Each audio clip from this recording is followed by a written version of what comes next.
Matt Murphy helping Phil Williams do his job because he's good like that. What are you doing to me? Not doing anything. Phil's very upset at me for some reason, but it's odd that an investigative reporter is upset at someone else for asking questions. And I had several people ask me what was going on over the weekend, and that's the way that I responded. That an esteemed journalist at a reputable news channel, local news station in Nashville, Tennessee, the most well-known investigative reporter in Nashville, is upset because some dunderhead on the radio is asking questions that he doesn't like. And that, frankly, he does not have any answers for. So I'm not going to spend a tremendous amount of time on it, and I was not going to lead the show on it, but I will just say this. For those of you who do not understand what's going on,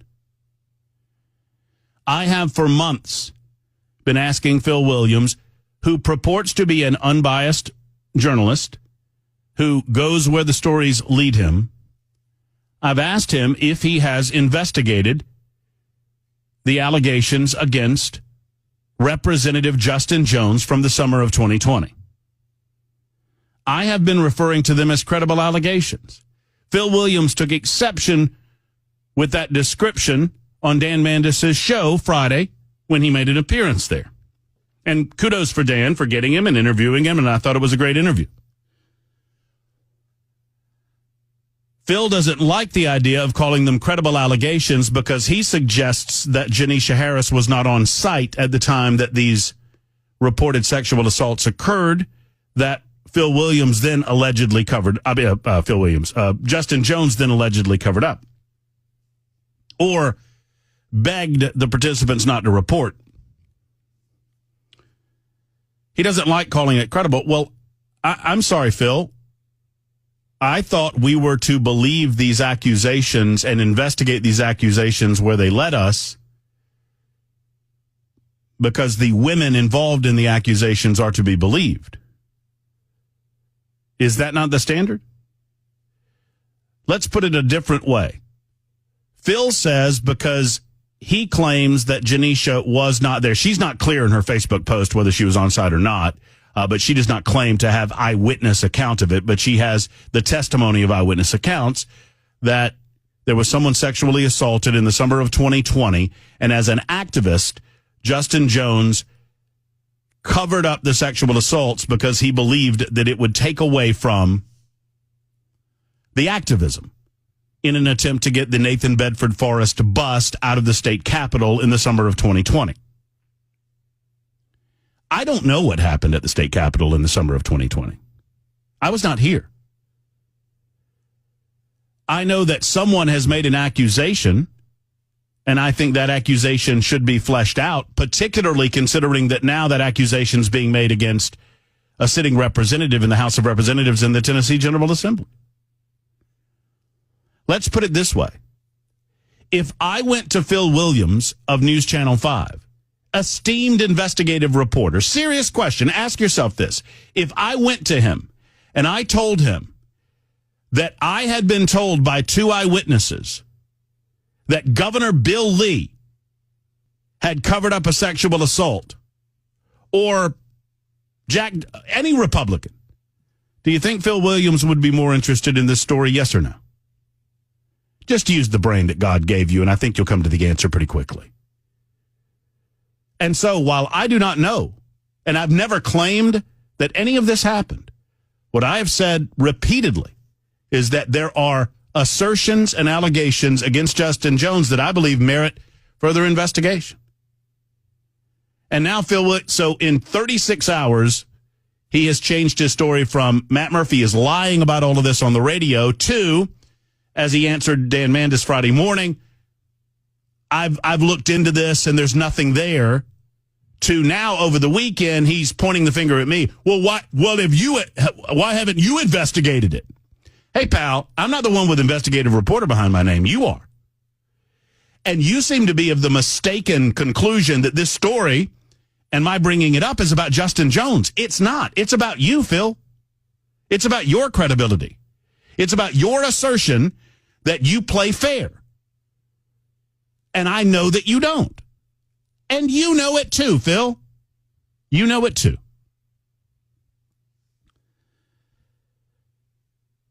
Do the Tennessee State Capitol Police have archived video footage of the events of the summer of 2020?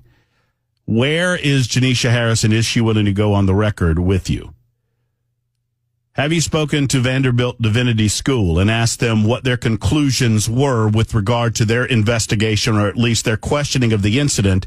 And did that have anything to do with their putting Justin Jones on a permanent leave of absence in his study in their divinity school? These are not very difficult questions. Once again,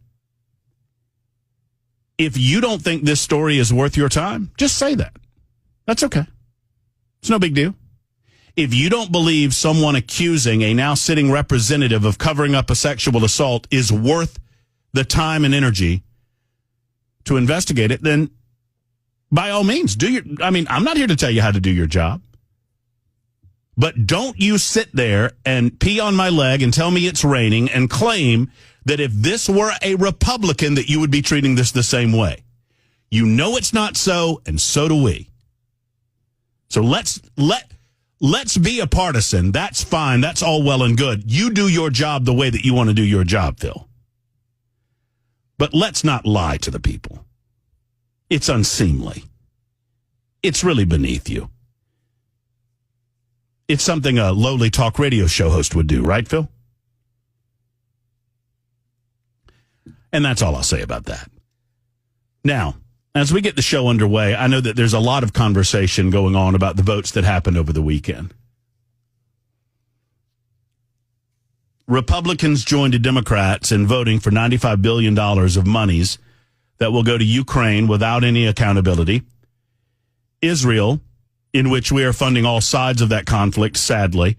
Any monies given to Gaza for Gaza humanitarian relief will be funneled to Hamas first, and Hamas will seize whatever money or whatever humanitarian aid that you give them, and they will utilize that for their own purposes long before they hand out anything to the Palestinian people. We know that. We're also in the midst of, or have been in the midst of, releasing Iranian money.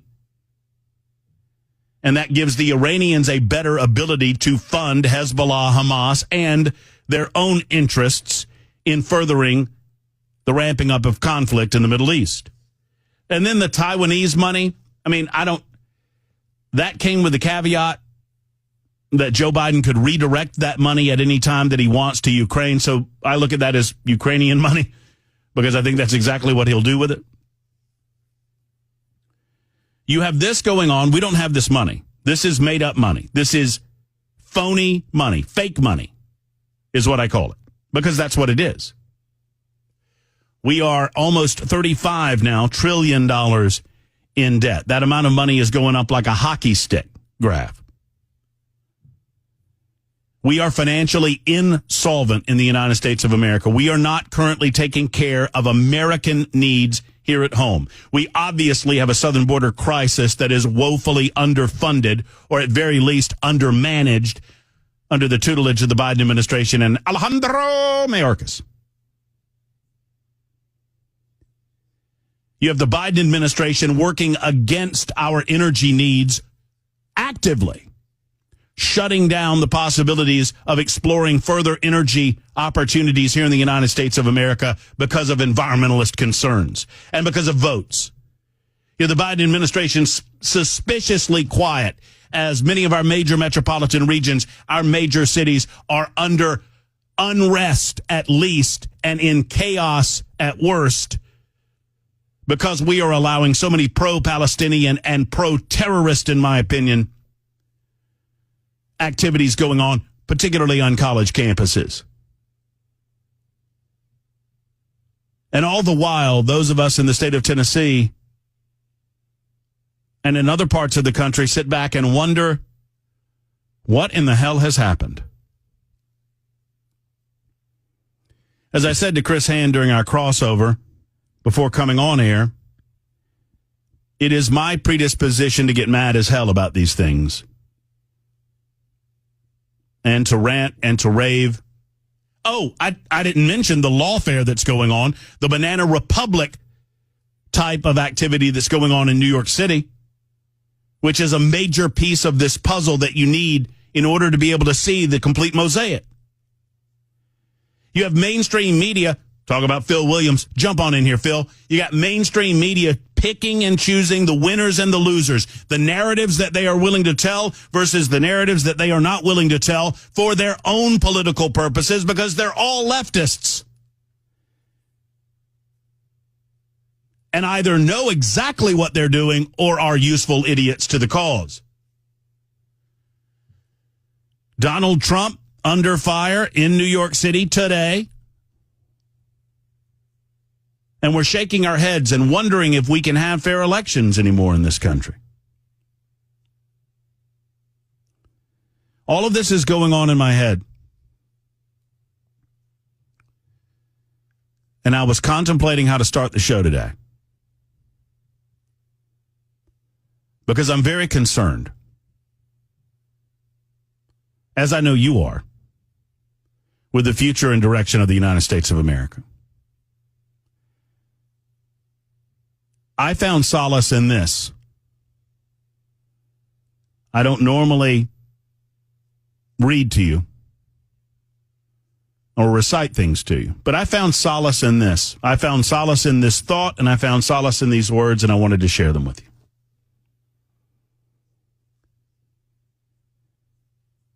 When in the course of human events, it becomes necessary for one people to dissolve the political bands which have connected them with another, and to assume among the powers of the earth the separate and equal station to which the laws of nature and of nature's God entitle them, a decent respect to the opinions of mankind requires that they should declare the causes which impel them to the separation. We hold these truths to be self-evident, that all men are created equal, that they are endowed by their Creator with certain unalienable rights, that among these are life, liberty, and the pursuit of happiness. That to secure these rights, governments are instituted among men, deriving their just powers from the consent of the governed. That whenever any form of government becomes destructive of these ends, it is the right of the people to alter or to abolish it, and to institute new government, laying its foundation on such principles and organizing its powers in such form as to them shall seem most likely to affect their safety and happiness. Prudence, indeed, will dictate that governments long established should not be changed for light or transient causes. And accordingly, all experience hath shown that mankind are more disposed to suffer while evils are sufferable than to right themselves by abolishing the forms to which they are accustomed. But when a long train of abuses and usurpations, pursuing invariably the same object, evinces a design to reduce them under absolute despotism, it is their right, it is their duty to throw off such government and to provide new guards for their future security.